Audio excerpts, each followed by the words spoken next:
sermon. Anna lọ sílé Ọlọ́run. Anna went to the house Bíbélì of wípé God. The Bible ó says kúnlẹ̀ lórí ìkúnlẹ̀ rẹ̀. she knelt Ó ti down. pẹ́ tó ti ń jìyà bọ̀. She has been Gbogbo suffering èyí a tí ẹ long time. wọnú lẹ́yìn Those who are in pẹ̀lú this house ọkàn kan, with one pẹ̀lú heart, ẹ̀mí kan, with one pẹ̀lú spirit, ìrètí kan, with one pé word, Ọlọ́run yóò dá mi lóhùn. that God will Tí answer o bá ti me. gbàdúrà yìí, As I mo pray, fẹ́ kó dìde dúró lórí ẹsẹ̀ I rẹ̀. want you to Ó stand wá up. sàmì tó ní agbára. And you say, Ó ní gbogbo Amen. ẹ̀yin tí ẹ ní ọkàn kan, I pray those tí who ẹ ní don't ẹ̀mí have kan, one ṣe é sọ spirit, pé inú lẹ́yìn, that this ilé house, mi ń bẹ níbẹ̀. and my Láti blessings wákàtí yìí lọ, from this kí Ọlọ́run ọ̀run tó ní ọ̀run, God of heaven, Ọlọ́run Alpha àti Omega, God of Alpha and ó Omega, ṣí ọ̀run fún we yín. open Kí heaven ilé for ayé yín you. Your blessing kó wá yín rí. will proceed Ní orúkọ Jésù Kristi. in the name of Jesus. Ó yá wá sàmì lẹ́ẹ̀mẹ́ta.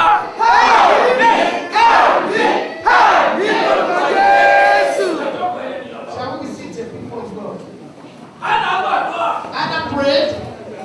Ó ti dájọ́ ti ń jìyà. She has been Ó ní suffering sábà for a long time. Anna gbàdúrà. She prayed, Ọlọ́run kọ́ tiẹ̀. and God heard. Tí ẹ bá bẹ̀rẹ̀ lọ́wọ́ Ọlọ́run, If you ask from Ọlọ́run God, yóò ṣe é. God will do it. Ṣùgbọ́n Ọlọ́run fẹ́ lọ́wọ́ yín. But what God requires from Bí ẹ múra you, sílẹ̀. that you should be Bí ẹ jẹ́ prepared. ẹni ọkọ̀ kan. Have one heart, Tí ẹ ní ẹ̀mí kan. one Bí spirit, ẹ ní èdè kan. and one Bí ẹ ní speech, ayọ̀ kan. one joy. Ìjọ mọ̀ wípé Do you know bí that? ẹnìkan bá sọ̀rọ̀, If somebody says ẹgbẹ́ something, yẹ̀ wò. examine the word. Olòmíràn ní tóun ò bá ti sọ̀rọ̀. If I don't say Mo lọ something, sínú ìjọ kan lọ́jọ́ kan. Wọ́n ń ṣe ìjẹ́rìísí agbára you Ọlọ́run. are giving testimony.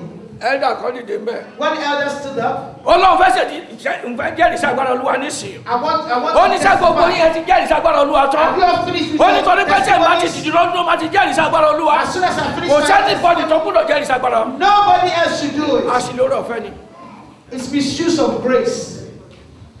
Kò yẹ. We're not supposed to do it. Ó ní tí òun bá ti jẹ́rìísí agbára Olúwa. That this, if I testify to the Kò power of sẹ́nikẹ́ni God, tó tún gbúdọ̀ dìde dúró láti jẹ́rìísí that agbára. nobody else should do Kí it. ló pè torí ipò rẹ̀? Torí àná. Because of his position, because he is one of the Nínú elders ìjọ Ọlọ́run, in the church of èmi God. ò ní ìjókòó tó yàtọ̀. I don't have any different seat. No, kò sí ìjókòó tó yàtọ̀. No different seat. Ó lè jókòó síbi tó bá wù ẹ́. You can sit anywhere. Ṣùgbọ́n jẹ́ olóòótọ́ sí Ọlọ́run. But be truthful to God. Ẹ jẹ́ wo verse 14, Second Chronicles 6:14. And he said, And he said, Lord God of Israel, Lord God of Israel, there is no God in heaven or on the earth like you, uh-huh. who keep your covenant and mercy Uh-huh. with your servants, Uh-huh. who walk before you with all their hearts. every time, Ní gbogbo ìgbà, ẹni pẹ̀lú Ọlọ́run, walk uprightly with God, pẹ̀lú ọkàn tó mọ́. with a good heart. Ẹ lépa ire ìjọ yìí. Pursue the blessing and goodness of this Torí church, bẹ́ẹ̀ ni ire ẹ wà. because this is where your blessing is. Olòmíràn ò ní lépa ire ìjọ rẹ̀ ibi tó wà. A lot of people, they don't pursue the blessing of the Olòmíràn tún church. máa wàásù tí àgbà ló ti wà. And people will be saying, are you still in that church? Òun ò sì kúrò ń bẹ̀. And they're there themselves. Ẹ má gbé ẹ̀mí yẹn débí yìí. Do not bring that spirit to this Ẹ̀mí pé ayé mi place. yóò dára. The spirit that is going to Ẹni tó bá yí mi ká ayé rẹ̀ yóò dára. that whoever have in Ẹni tí mo bá wọnú tó ayé rẹ̀ yóò dára. anybody I have in Ẹ̀mí pé wọ́n ṣoríire. they will do well, they Ẹni will pé mo make sọrí it. ire. Don't you think it's good with me? A ní mo sọrí ire sẹ́. It is well with me, Nínú Baba. ọ̀sẹ̀ tó kọjá yìí, Last week, mo pàdé ọmọkùnrin yìí I met this man ní kí náà ti pè ní hospital. in hospital. Ìgbà yẹn ló fà kí ni mo ní ẹ̀jẹ̀ wọ́n ní ìwọ ọmọ yìí. Tó o bá sì tì mí tí n bá mú ẹ. And I said to him, if you Ọkùnrin cheated ni me, o, ọkùnrin ni o. it's a bone, a bone. Ó ní dáàdì, ó ní mo ti gbọ́. That you have heard. Láyé kò ní rí táyé fímọ́. Then the one will not be rude to him again. Praise God. Hallelujah. Anna lẹ́ni mo dé mo bá ọmọ. Today, I came here and I was Ṣé ẹ mọ̀ pé mo told sórí a ire? news.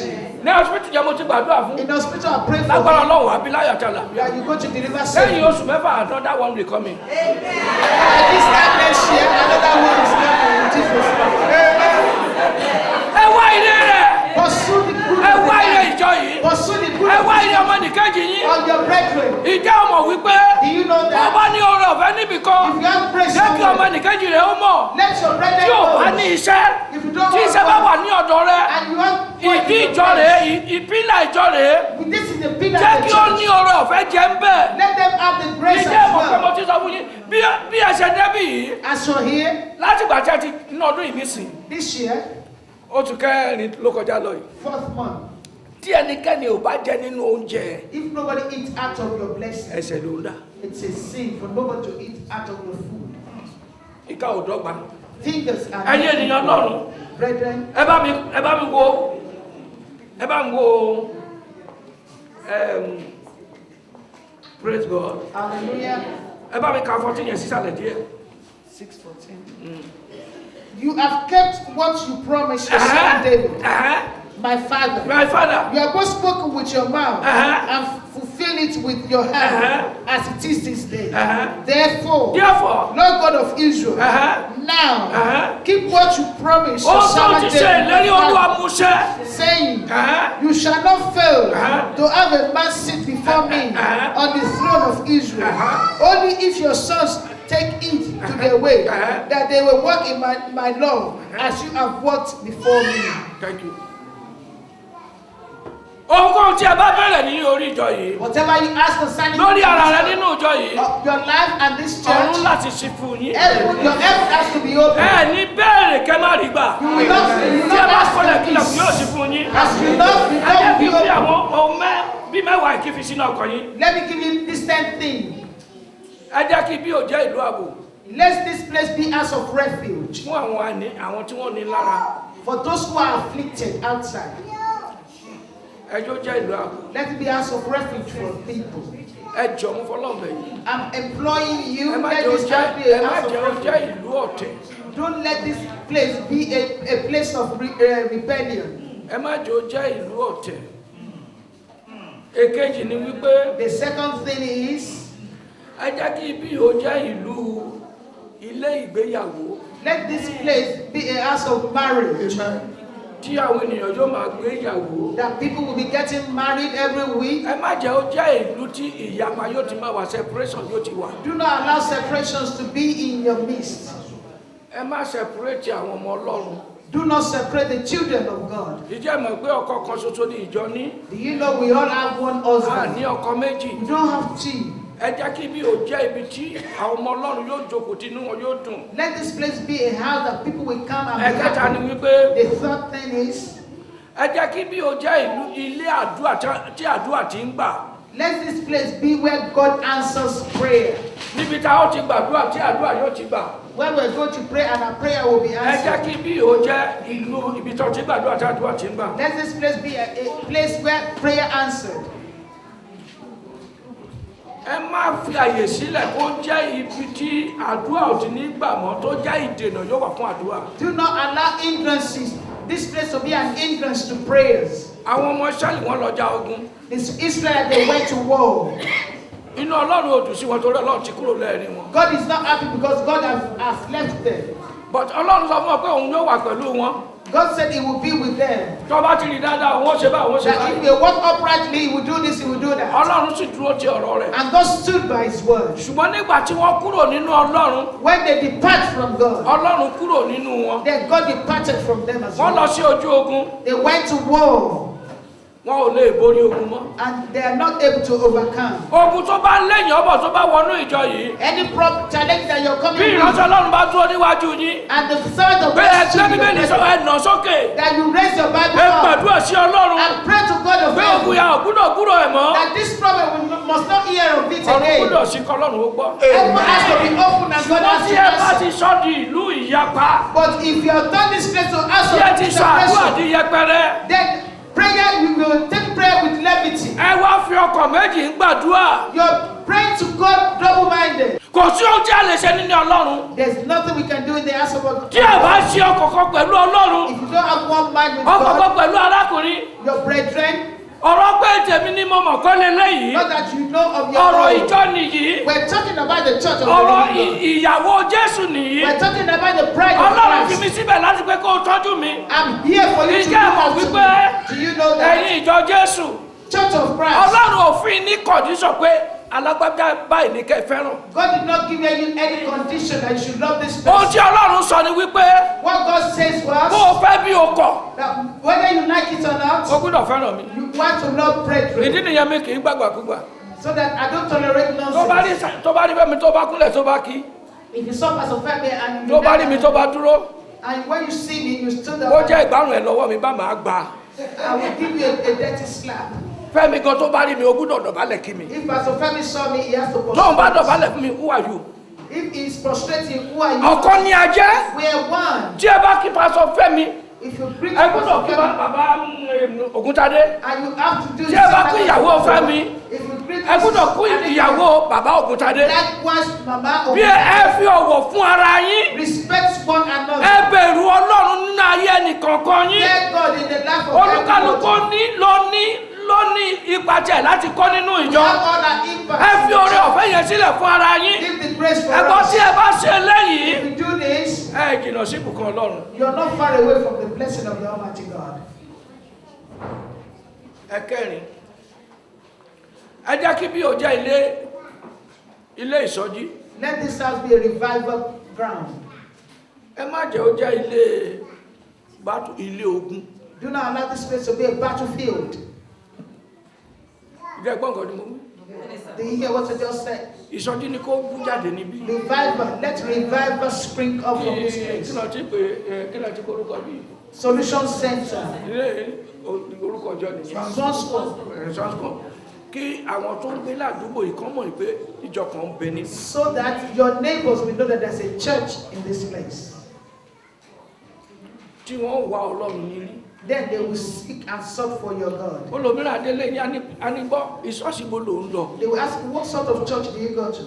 Tó bá dẹ̀ ti béèrè pé ìṣọ́sìbò ló ń lọ, ìjẹ́ mi pé wọ́n rí kankan nínú ayé ẹ̀ tó wù wọ́n tí wọ́n fẹ́ mú lò. They saw something in you that it pleases Ẹ them. má jẹ́ kí bí o já ilé ìsọjí ìwà búburú. Do not allow this place to be a revival place of Ọgbẹ́ evil, inú, ìkorò inú, bitterness, ìjà àti ọ̀tẹ̀. fighting, and rebellion. Ẹ má jẹ́ ó jẹ́ bẹ́ẹ̀. Do not allow it to be. Lágbára Jésù, In the mighty name of Ọlọ́run tó Jesus, gbé ìjọ rẹ̀ kalẹ̀. God that established His Kò ní church padà lẹ́yìn will not yín. depart from you. Ẹ jẹ́ kí bí o já ilé ìtọ́nisọ́nà. Let this place be a house of guidance, Ìtọ́nisọ́nà. guidance or Ẹ counsel. má jẹ́ kí bí o já ilé èṣù ìwà búburú Do factions. not allow this place to be a house of evil deeds.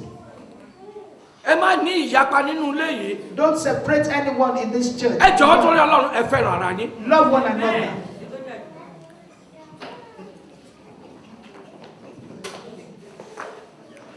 Nínú ilé yìí, In this house, ẹ má fàyè rẹ̀ sílẹ̀ do not allow it to happen.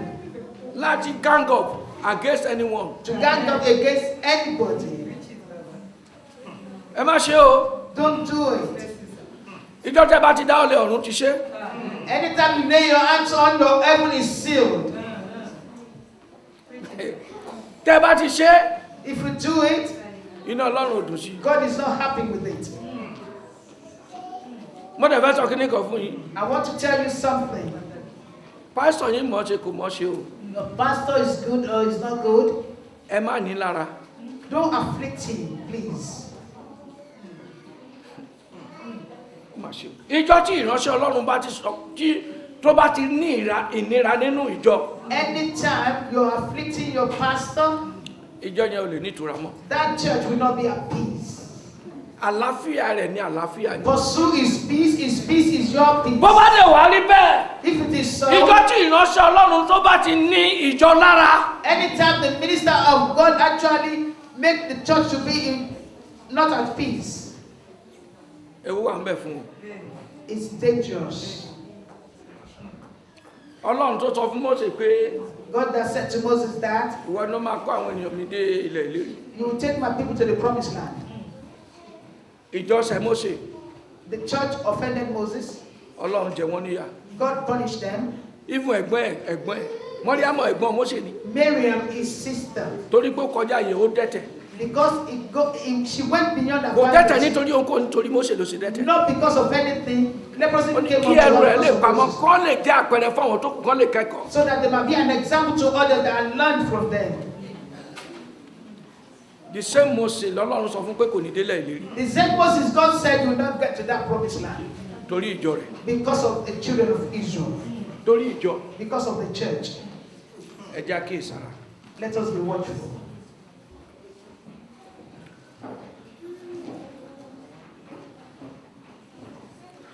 Ẹ jẹ́ kí bí o jẹ́bi tí o ti lè lo ẹ̀bùn rẹ demonstrate your gift. Ẹ̀bùn tọ́lọ́run bá fẹ́ kó o lè lo níbí. You have to demonstrate your gift that God has given to you in this church. Humble yourself under the Almighty. The other side of the story. Do not allow this place to be a place of arrogance and pride. If you can sing very well,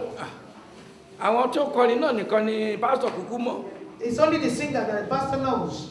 You have gone. You have gone, the heaven is closed.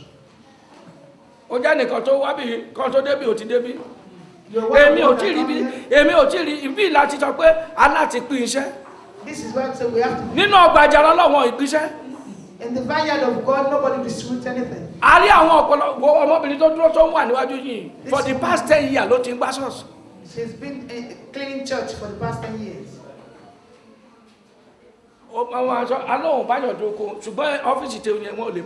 Nobody can actually.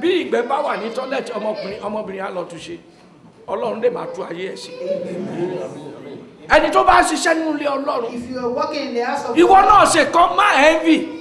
don't be envious of anybody. Do not allow pride or when you're actually whoever can sing, let them sing. But in humbleness of heart and not with pride. If you want to be an usher,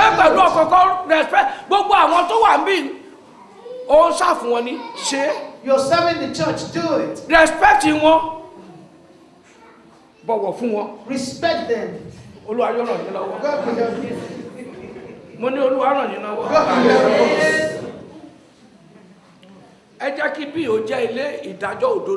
Let this be a house of divine justice.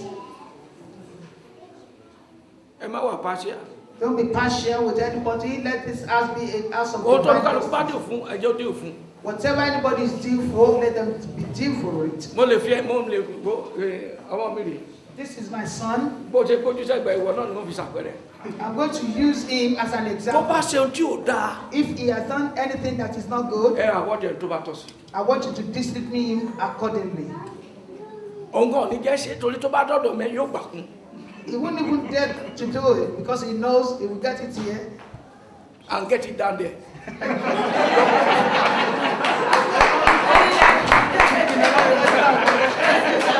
Praise God. Hallelujah. Praise God. Hallelujah.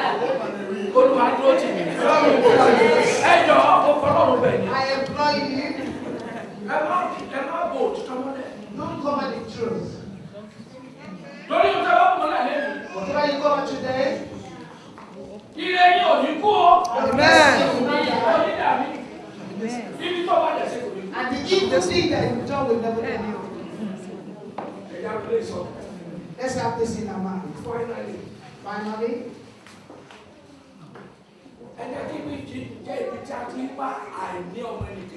Let this place be where we meet the needs of one another.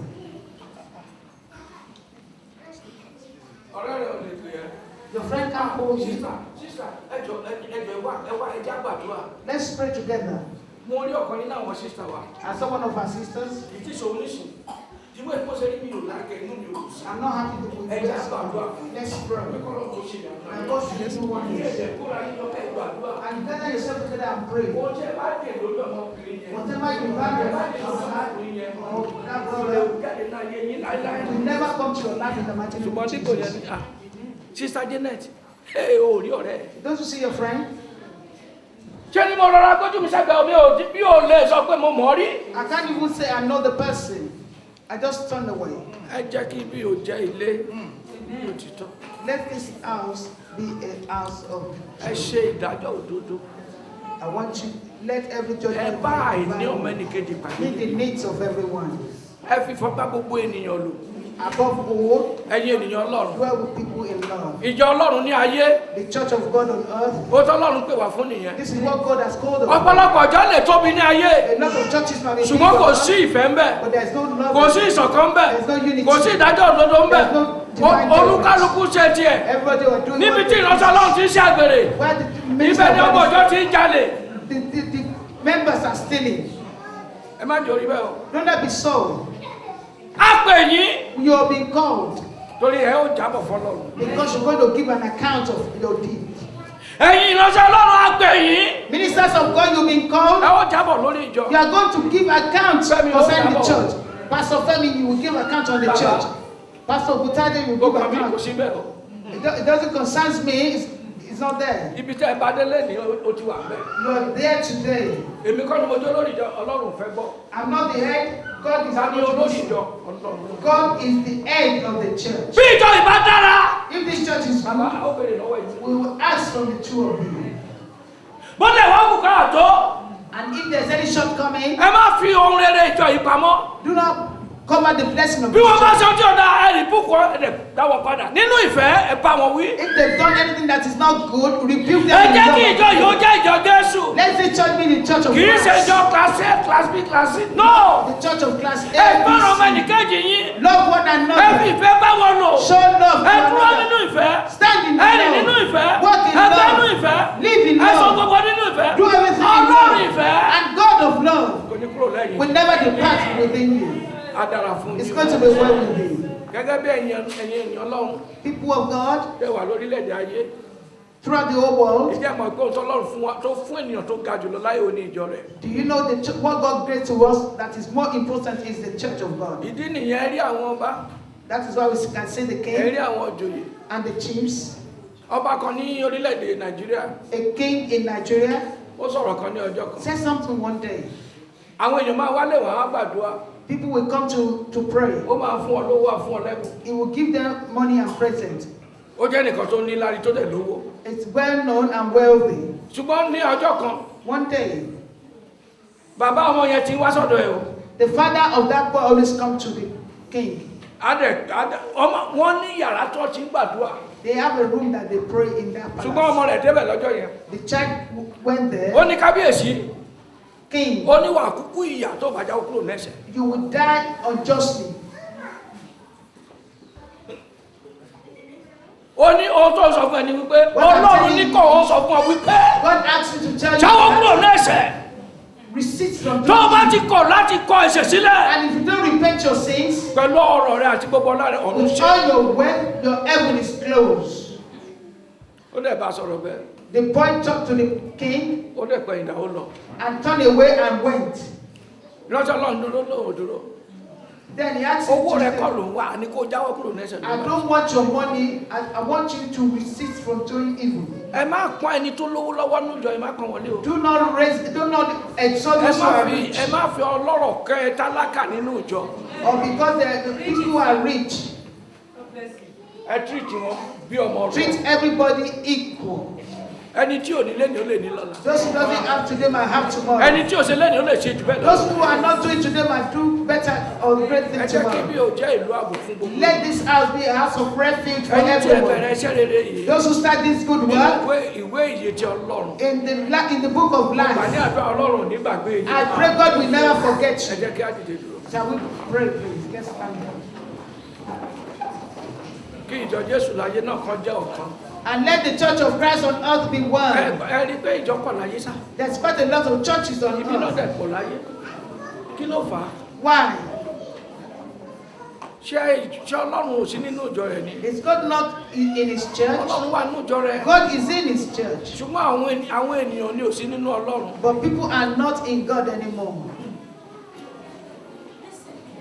A ó gbàdúrà.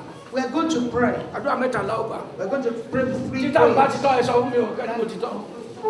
Ó ti tọ́. Èmi ni mo béèrè lọ́wọ́ ẹ kó o gbé sílẹ̀ rẹ dání.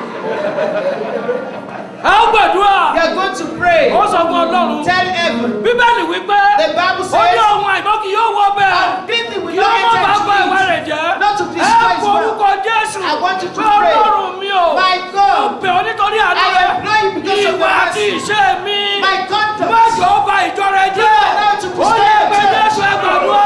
In the name of Jesus.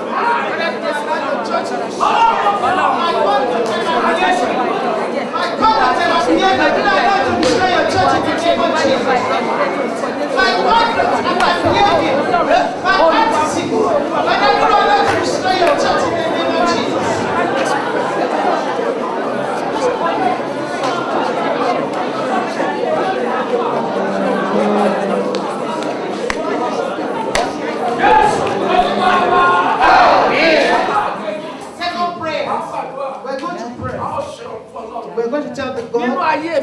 in my life and my family. Bó ṣe bẹ̀rẹ̀ orere nínú ayé As we Dáfídì. started something good in the life of Bó ṣe bẹ̀rẹ̀ orere nínú ayé Solomon. and Solomon. Olúwa bẹ̀rẹ̀ orere nínú Father, ayé. start a new thing in our Ayé family. yóò mọ̀. So that we all know that people will Ayé see yóò bá mi gbórúkọ rẹ̀ ká. that they will exalt your Bóyá name. Jésù ẹgbàá ní àdúrà. Father, in the name of Jesus, Father, I God that has started a new thing in the life of everybody. Family, God, let it accomplish. Let all Jesus forget us. My life, in the name of Jesus Christ, Lord, start it. Let your will be done.